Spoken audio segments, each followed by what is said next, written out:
Hello, everybody. Happy Sunday night. So, this is a continuation and a begin again all at the same time. Because we read last week and it felt very off and ingenuine, maybe is the thing to say. Oh, we're thinking a lot about, well, ever since the book came out, we've known that we put it in the wrong order. That our education oughtn't be the first thing but the last, because a lot of reasons. But in thinking about restarting, which we're a firm believer in, we're going to read to you for as long as it seems prudent tonight, but we're going to start with section 3, because one of the primary reasons being that most of the folks out there who are interested in this book are either current educators, current students in the public school systems, as teachers, people who have survived the public school system when it worked for them, when it didn't work for them. And so there's a lot more familiarity with that experience. Also, the section 3 is called Public School Survival Stories. That's my experiences as an adult in the public school systems. All manner of positions did I have, and in many states of the United States. So I'm going to read that one. I'm going to start there. And apologies to people who are linear. I just don't ever get it. I also don't know that I'm going to just do this on Sunday nights. I'm going to do this when I feel like doing it. And we're going to finish the book. It's not a long book, and it's a pretty quick read. So the biggest problem I'm going to have is my glasses don't really work anymore as far as me seeing print that small. So, and there ain't no money for glasses in this household, so bear with me if I mess up. Anyway, the reading is The Trauma of an American Education, 60 Years of Stories. It's from 64 approximately to, it could be to now, because certainly I did a gig in a public school a couple years ago that was a real mind-blowing bender. So this is section 3, Public School Survival Stories. There's a little description of each one. This will tell you which states and what I'm going to be talking about. In North Carolina, I learned a great deal about racism.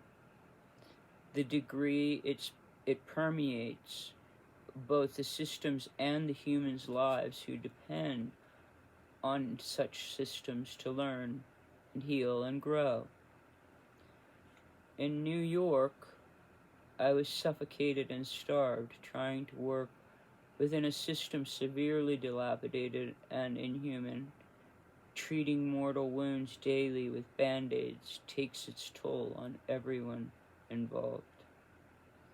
On the Texas-Mexico border, I learned about the intense struggle between those willing to risk everything for an education and those who would dismiss them before they could get across the bridge.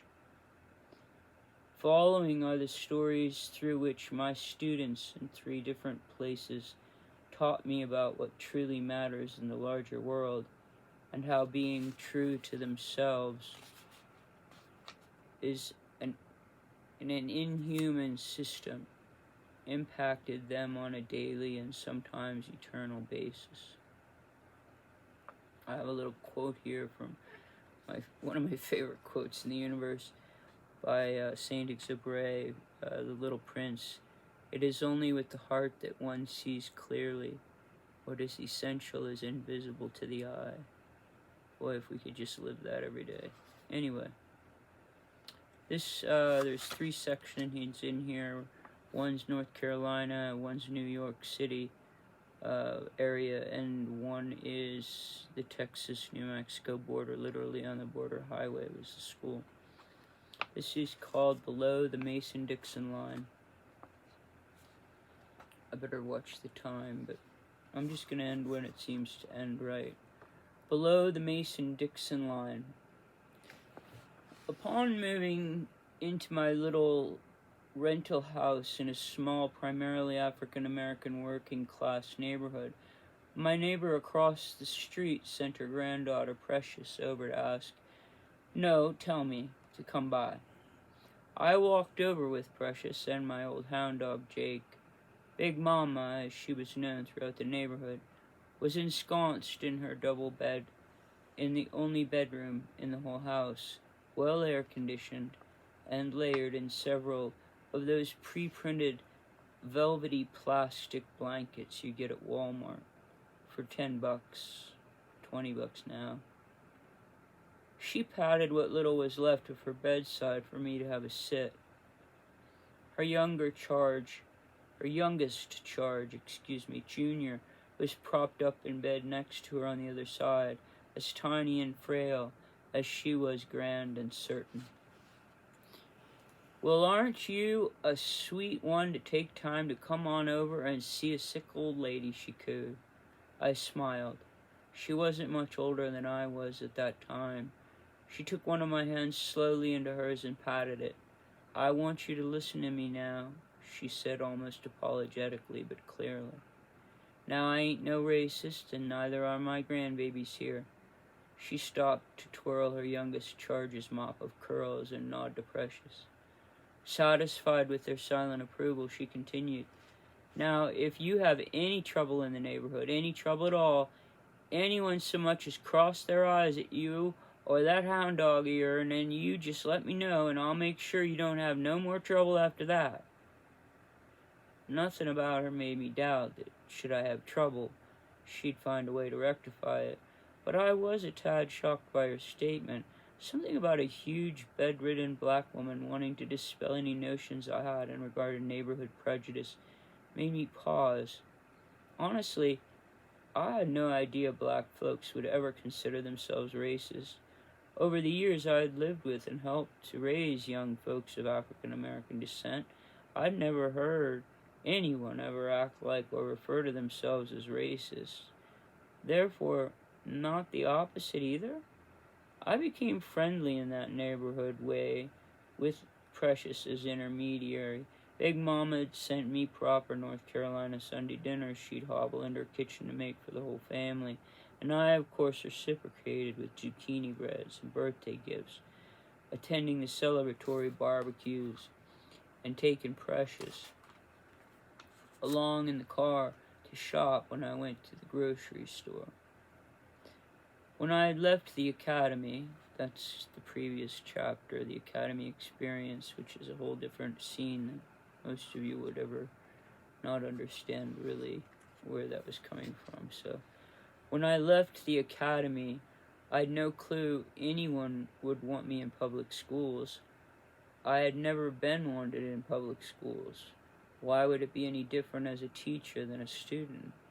But I had borrowed from everyone I knew to keep the school open, and it was time to pay the many pipers, which meant working for the man for money. I couldn't stay in New York State to teach, as my provisional teaching license had lapsed in New York without a master's degree. You can't remedy that. In New York, once a person obtains their provisional teaching license, they have 10 years in which to earn the master's degree. If they fail to do so, the provisional license expires and you can't keep teaching without it. I had used up my 10 years keeping the academy going. It had permanent certification. I did not. I looked south, primarily North Carolina, as I had never liked being in a cold, dark environment. I applied for 23 different positions and was offered every single job I applied for. All 23 of them? Over the phone? sight unseen, but I needed to see. So I took Jake Dog and we journeyed south to western and then eastern North Carolina to see what we could see and do some interviewing. Ultimately, we landed in the Great Dismal Swamp, a beautiful place despite its name, a land of cabbage and potato farms snuggled amidst the ocean sounds. It was here my real public education actually began. I took the position because it was the right mix of curriculum creation, counseling, and reaching the folks seemed good-hearted. Let me start. I took the position because it was the right mix of curriculum creation, counseling, and teaching, and the folks seemed good-hearted. I tried to set my own bias against racists. I would be working in a small county district 50% of the time as gifted services coordinator, and 50 as an honors English teacher in the one and only high school in the county. Though told I'd be coordinating gifted services for all 3 of the schools in the district, elementary, middle, and high, it's not exactly what occurred. Here was my first taste of official public school politics, adult style. The special services director, who the position of gifted services coordinator fell under, already had a person working at the elementary school who was quite identified with her post and not at all interested in working with anyone else. She had lived there forever, and her husband was the Baptist minister, which was akin to mayor in more northerly climes. Perhaps the director didn't like conflict. Despite all my efforts to clarify the position, I was only ever met with either an absurd sort of blank stare or a falsely sympathetic nod of agreement, but no clarifications. There are gazillions of people in administrative positions who are spineless liars, but I don't suppose that surprises anyone out there. It's quite obvious, given how much we celebrate it when folks aren't like that. Be nice if that ratio is different, but it isn't. I, a strange white woman, would have been bad enough, but I was a Yankee. Or a damn Yankee, according to some, and I was also the worst kind of Yankee, a New Yorker, suspicious to the core. But despite my strange origins, I was embraced by almost everyone there. Those who were wary didn't let it show due to Southern hospitality edicts. However, there was only one woman who befriended me in any real way in the 2 years I was there. Edifices have their limitations. Saying hello and smiling is enough. My office didn't exist. Not in any room of any sort where I could keep my things or get organized, let alone meet with students and parents. When I asked about a place from which to operate, I was told one thing by the principal, another by the librarian, yet another by the custodian. It didn't help that the building was undergoing major construction, expansion, etc. I ended up commandeering a corner of the library, much to the librarian's open chagrin. I staked my claim and tried to figure out what to do. I had no supervisor. No one had held the position previously, as it was a newly created position, so no paperwork, no guidelines, nada. Fortunately, I knew the only thing that mattered were the youngins, and I knew they'd help me figure it out. And they did.